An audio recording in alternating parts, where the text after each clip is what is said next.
வாக்காளர்கள் இளைஞர்கள் அவங்க எல்லாம் திமுகவுக்கு இல்ல அப்படின்னு ஒரு அப்படி கிடையாது. அது வந்து சில மீடியாஸ்னால கட்டமைக்கப்படுற பிம்பம் தானே வழிய, நாங்கள் எங்களோட பசங்களுக்கு வாழ்வியலை கற்றுக் கொடுக்குற மாதிரி அரசியல்னா என்னென்னு அடுத்த தலைமுறைக்கு நாங்கள் கற்றுக் கொடுக்குறனால தான் 3வது தலைமுறை 4வது தலைமுறையும் இயக்கத்துக்காக வராங்க.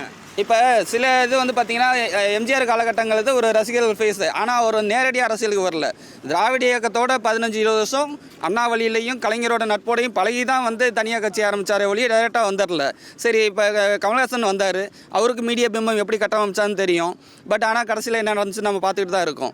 ஸோ ஒவ்வொரு ஆக்டர் வர்றப்ப ஆக்டருக்கு நாளைக்கு நான் ஒரு சிம்பிளாக சோஷியல் மீடியாலாம் வந்துச்சு. அப்படி பார்த்தா சன்னி லியோன் கேரளா வந்தப்போ கிட்டத்தட்ட 2 லட்சம் பேர் வந்தாங்க. அப்போ அவங்க சிஎம் ஆயிட முடியுமா? ஸோ அது என்னென்னா நம்ம சொல்லிக்கலாம், ஆனால் கள நிலவரங்கிறது வாக்காளர்கள் யாரை நம்மளை ஆளணும் அப்படிங்கிறத முடிவு பண்ணுறது வேறு. ஸோ சினிமா ஒரு கவர்ச்சி எல்லாத்துக்குமே தான் இருக்குது. அப்படிங்கிறப்ப அதை வச்சுக்கிட்டு அது ஓட்டாக மாறிடும் அப்படின்னு நம்ம தப்பு கணக்கு போடுறாங்க.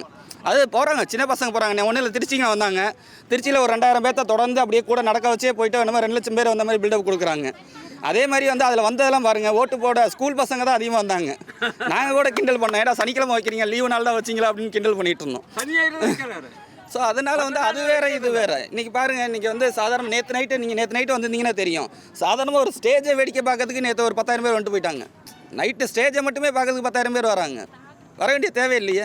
ஸோ அதனால் இங்கே நீங்கள் எந்த பக்கம் மீட்டிங் போட்டாலும், அதுவும் இல்லாமல் இங்கே எங்கள் மாவட்டம் செந்தில் பாலாஜி மீட்டிங்லாம் போட்டாருன்னா சர்வசாதாரணமாக 10,000 பேர் 20,000 பேர் நாங்கள் வந்துடுவோம்.